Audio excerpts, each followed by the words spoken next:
અવની, વસુંધરા, ધરતી માટે થઈને તો કંઈક વાતો કહેવાની, પણ એમાં કાઠિયાવાડની ભૂમિકા, સૌરાષ્ટ્રની ભૂમિકા માટે થઈ અને કવિઓએ ઘણું બધું કીધું.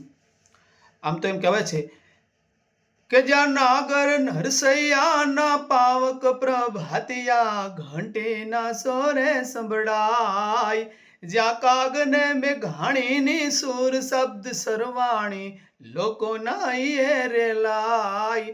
એ કાઠિયાવાડની ધરતીને, ભૂમિકાને, વસુંધરાને યાદ કરતા કવિ એમ કહે છે અમારી ધરતી કેટલી ભલી છે, પણ ભલી ભૂમિ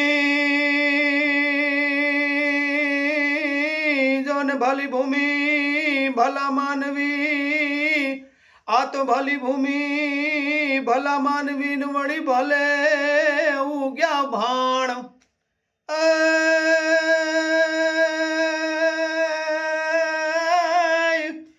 એ પણ ભારતમાં બાળી નહીં, હાર રે જોને એવી ભલી કાઠિયાવાડ, પણ ભારતમાં આખા ભારતમાં ભાળી નહીં, જોન ભાલી કાઠિયાવાડ.